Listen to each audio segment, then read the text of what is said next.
Today's episode of Punk Rock HR covers topics like depression, anxiety, and suicide. If you are sensitive to those topics, this episode may not be for you.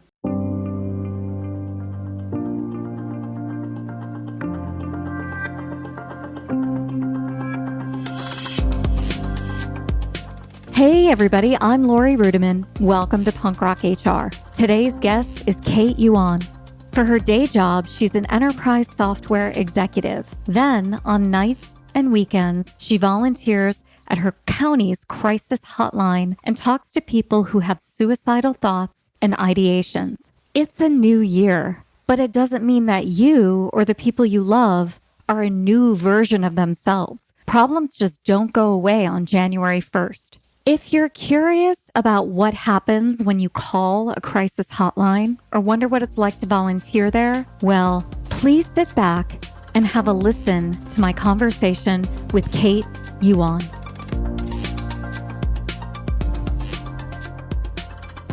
Hey, Kate, welcome to the podcast. Hi, Lori. Thanks for having me. Absolutely. I'm thrilled that you're here. Before we get started, I thought maybe you could just give us a very brief overview about who you are and what you're all about. My name is Kate. My family's from Wuhan. Yes, now the city everybody knows about in China. I came to the US when I was 17, so I say my worldview is both shaped by the Western and the Eastern culture. I majored in philosophy at NYU and spent the first half of my career working for NGOs like the United Nations, where I spent a considerable amount of time in East Africa and Southeast Asia. And during that process, I was really fascinated by the exponential and global impact of tech entrepreneurship. So I moved to the Bay Area and started working in tech. 2 startups and 1 venture capital firm later, I now work on business development at Alibaba Cloud, one of the largest cloud providers in the world. Kate, there's so much in your background that just fascinates me. First of all, you're so right. Everybody knows Wuhan, China right now. Just very briefly, can you quickly tell us what the city is like in your heart and in your memories? I mean, everybody has an idea of what they think Wuhan is, but what is it to you? Oh, wow. That's a great question. So I left the city when I was very young to go to the south part of China because my parents have new jobs there. But I grew up eating hot, dry noodle. That's like the most famous dish in Wuhan. And I really wish when COVID is all over and we can all travel again, if we ever go to that city, try that dish. I promise you, you have such a memorable time. It will be on your taste bud forever. That's so lovely. That's such a nice way to think about Wuhan instead of what's going on in the world today. Well, you're on the podcast today because we met through a business connection that we have in the world, my friend Ginny Hamilton. And Ginny is just a dear friend of mine who works at Red Hat. She oversees this really great community where you are a writer. So really briefly, can you tell us about that community and what you write about? So Jeannie hosts a very special community for the open source company Red Hat. It's called the Enterprises Project. We look at it almost like a CIO forum. And because I work in the cloud business and advise startups and founders, so I occasionally write for them on topics anywhere from tech, startup, entrepreneurship, coaching, leadership, and so forth. So Kate, your volunteerism is completely different than what you do in your professional life. So where was this desire born to be helpful and to get involved with suicide counseling and being helpful in a really tough situation? I think the answer is both personal and more macro, like what's going on in the world. So I went through a period of depression myself, and I was very vocal about it. So I ended up hearing a lot of stories from my dear friends who seemed just doing perfect in their work and life, but also going through a lot of difficult patches in life. And I really decided to start volunteering this year because, yes, the vaccine is in the horizon and there's a lot of optimism and hope. But at the same time, there's a lot of traumas and grief, and vaccine couldn't fix that. So I really want to be the listener of what people are going through and be of help in that regard. I think you're right. I mean, there's a lot of despair in the world, but the reason why you're on my podcast today is because I believe 2021 can offer hope, not just for COVID, but I think it's a time for a really great reset of how we relate to one another, of how we care for ourselves. But I think we need to take a step back and talk about the problem, the problem of depression, anxiety, of suicide, and why should we care? So what is all this about and why should we care? That's a fantastic question. I mean, probably most of us would know that, okay, suicide is a bad thing. We want to prevent it. But the number is actually very striking. So globally, 1 million people die due to suicide every year, which is one person every 30 seconds. So in the podcast we've gone through so far, we can count the numbers. And that's just heartbreaking. And if we focus on the US, according to the CDC, suicide is the 10th leading cause of death for all ages. And the more heartbreaking data is this: suicide is the second leading cause of death for ages 10 to 34. Actually, that coincides with my experience.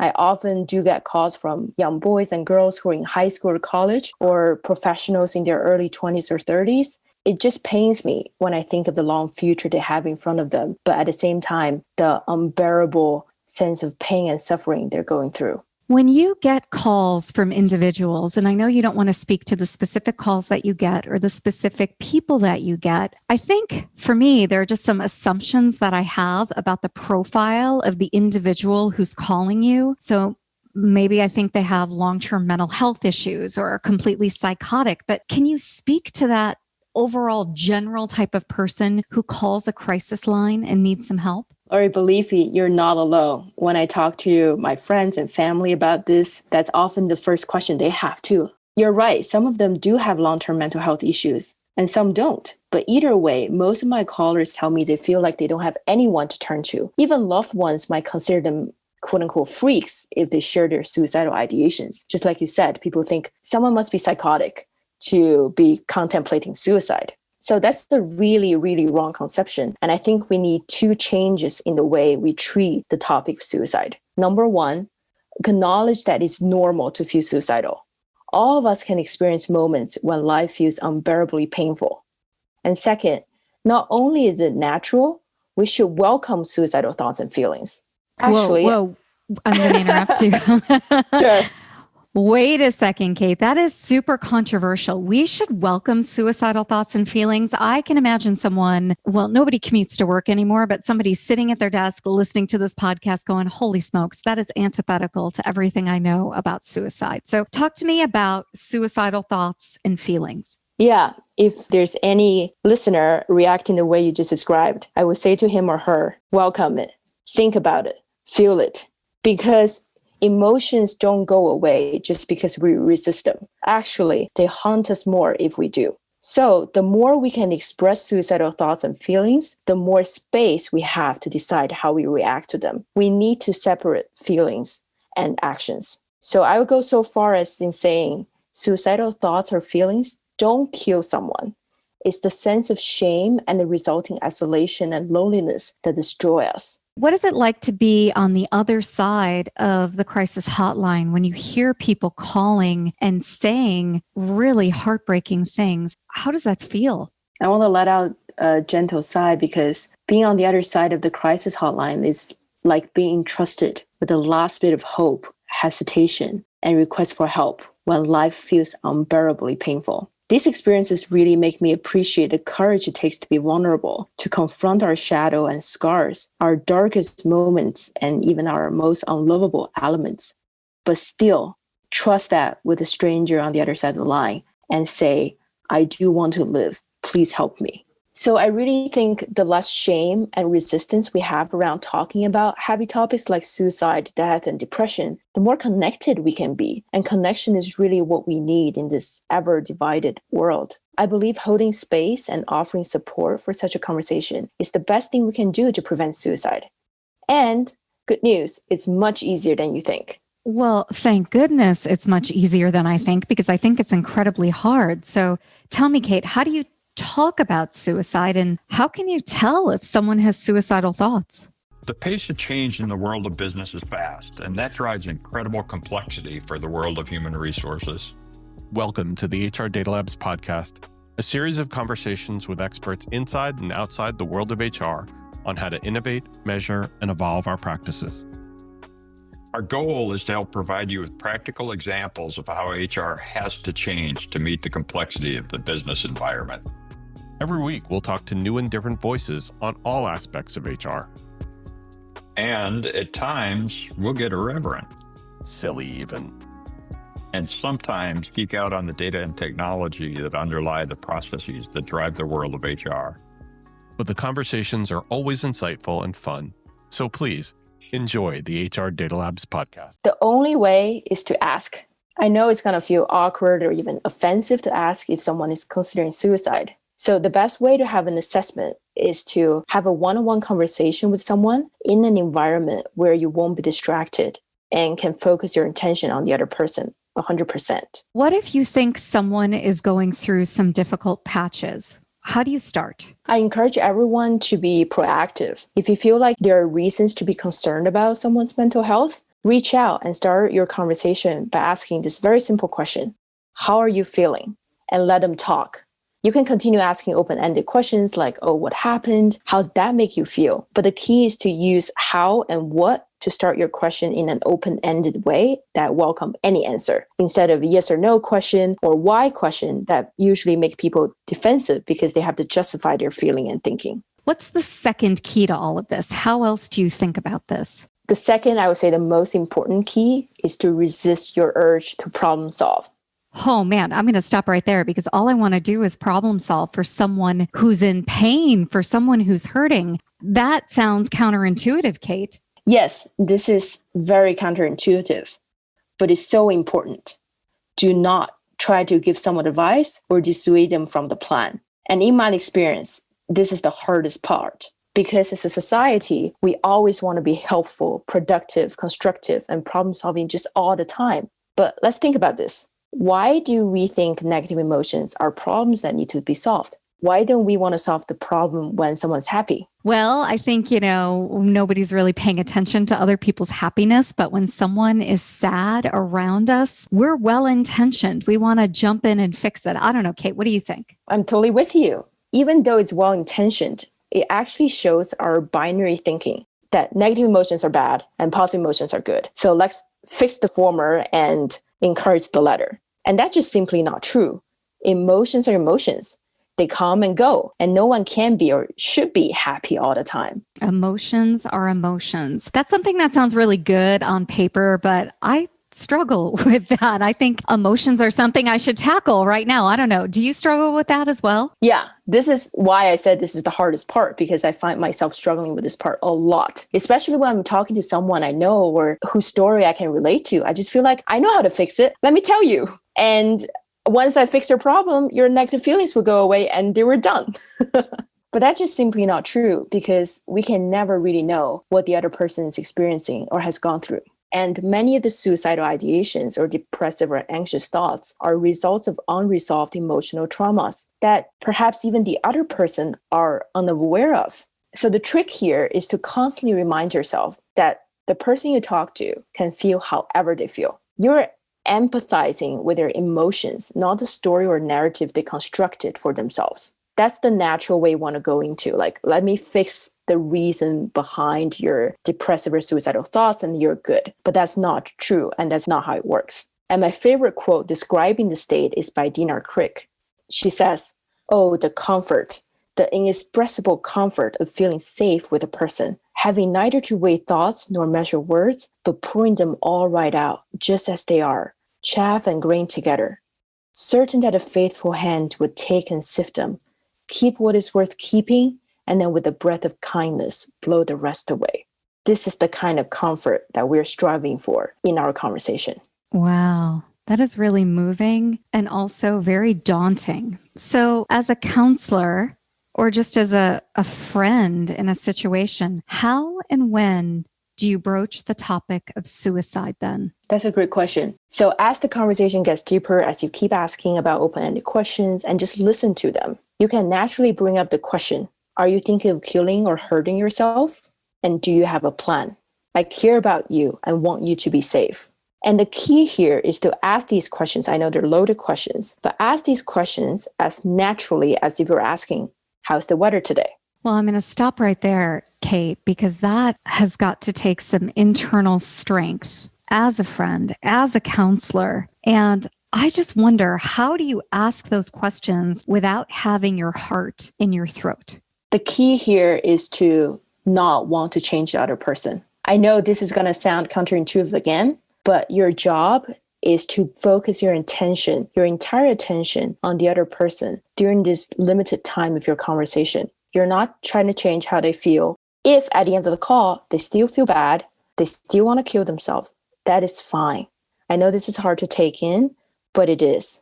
And trust me, actually, 95% of the time I talk to a caller, they end up feeling better, even though that's not my objective. The only thing I'm focusing on is try to focus on them during the conversation. What if the person you're talking to as a counselor or as a friend has concrete plans? What do you do? If someone has concrete plan to do something, to hurt or kill themselves, you need to do a little multitasking in this case. So keep the conversation going, but text someone else you trust and share the information, especially the person's location, the phone number, so that the other person can either call the National Suicide Hotline and ask what to do in this case, or call the police directly to do a welfare check if the situation is proven to be urgent. But most likely, the person just simply feels very depressed, exhausted, and has passive suicidal thoughts. So you just need to keep the conversation going, listen attentively, and repeat step 2, which is ask open-ended questions and empathize with their emotions.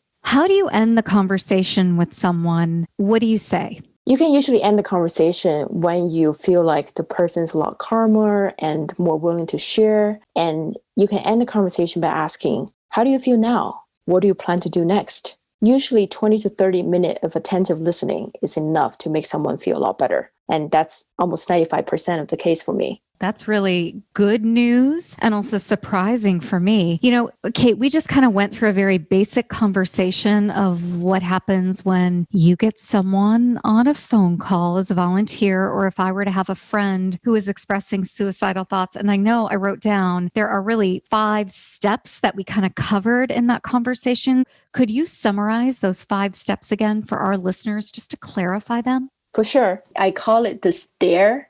STARE, to make remembering easier. So number 1, start with how you're feeling and other open-ended questions. Step 2, try not to problem solve. Just listen with attention. And step 3, assess the situation by naturally asking, are you thinking of killing yourself? Do you have a plan? Step 4, repeat the second step, listen with attention. And 5, end the conversation by asking, how do you feel now? What do you plan to do next? Kate, let's do a little bit of role playing so people could hear how this may play out in the real world. Am I the caller or the counselor?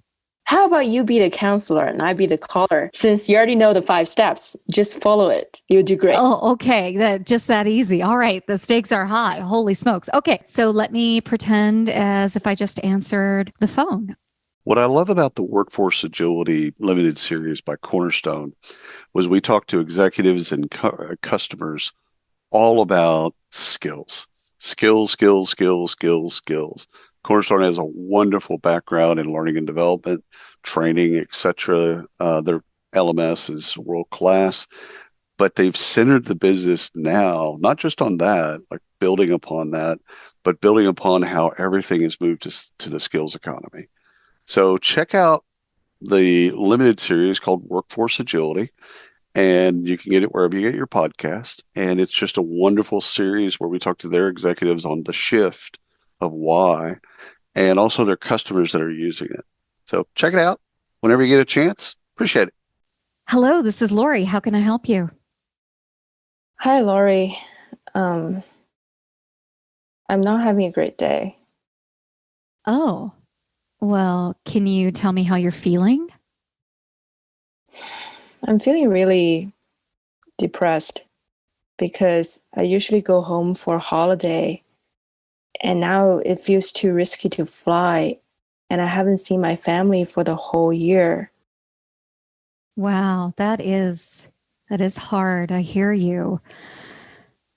How does that make you feel though, not seeing your family? It's really lonely and I'm frightened. They're old and I had some illness in the past. I just don't know how long this is going to last. Yeah, I can understand. Does that upset you? Yeah, I'm just alone by myself at home. I don't know what to do. Well, I hear you. And I wonder, are you thinking of killing yourself? Do you have a plan? No, I don't have a plan, but I just have these thoughts that I wish I don't exist. I wish I'm not here anymore. So everything's behind me. I hear you. Being away from your family and the people you love, that sounds really hard. Are you feeling anything else? Anything else come to mind? I actually wish I could have someone to talk to. I hope I can just talk to my friends and tell them how I feel. But I'm afraid that my feelings are too dark for them right now. Well, do you want to tell me what some of those feelings are? Maybe you can tell me and I can listen to them and let you know what I think. What a relief to know that someone does care about how I feel. So, how do you feel now? What do you plan to do next? I feel a lot more relieved. I haven't been able to share this with anyone for a long time. I probably plan to go for a walk and then call my dad on my way. Well, that sounds really good. I'm glad you felt, though, that you could call here and you can always call back. Thank you, Laurie. I really appreciate it.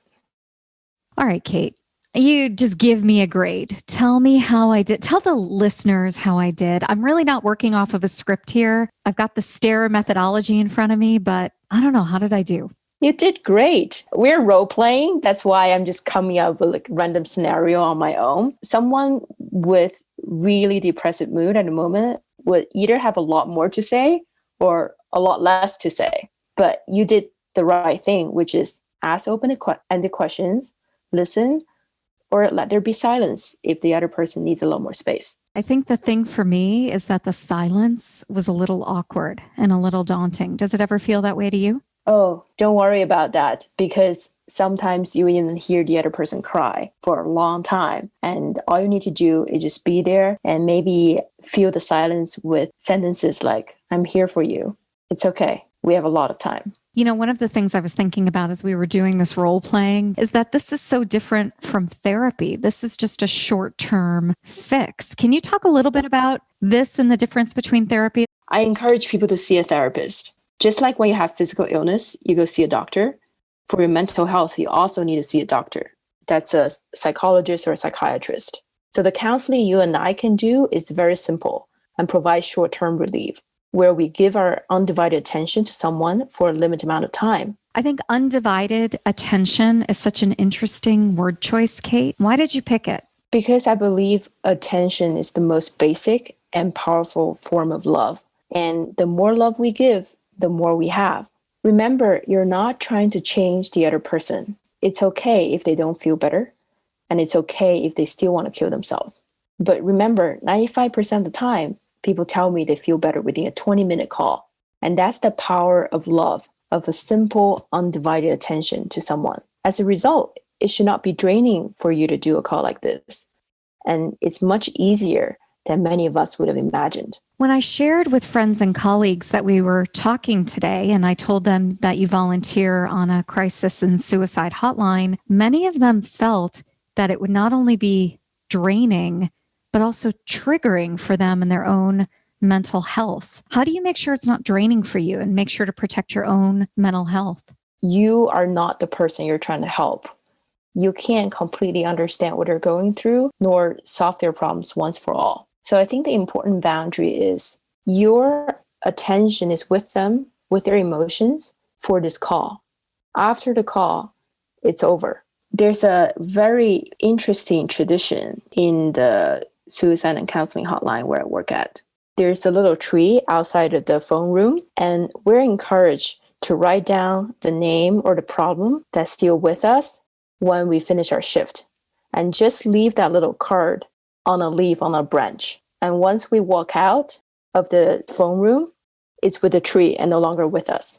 I think there are many beautiful psychological effects of this. You spend all your attention with a person on a phone call, but once you hang up, once it's done, remember, you're still you and their life is still their life. That is really beautiful and actually a really healthy ritual. I wonder how many corollaries there are to our lives at work and to our lives professionally to be able to write something down on a piece of paper, hang it on a tree, and leave it there. I think that's really beautiful. Kate, as we wrap up the conversation today, what do we want our audience to remember from our discussion? I really would like the audience to know that if you have suicidal thoughts, know that it's natural and not something to be ashamed of. Share this podcast with someone you trust and let them know how they can help you. Or if you know someone is depressed or distressed, ask them these questions naturally. Use the STARE method and offer your attention for 20 minutes. Just give it a try. And the National Suicide Hotline is 800-273-8255. Or if you prefer text messages, the crisis text line is by texting HOME, HOME, to 741-741. I'd also encourage anyone that has the capacity to volunteer at your county suicide hotline, related nonprofits, or the crisis text line. They can always use some extra help. Kate, all of that is so helpful. So we'll make sure to include all of that information you just provided along with your LinkedIn and your personal website in the show notes. How does that sound? This sounds great. Thank you, Lori. And thanks again for being a guest on Punk Rock HR. My pleasure. Thanks, everyone.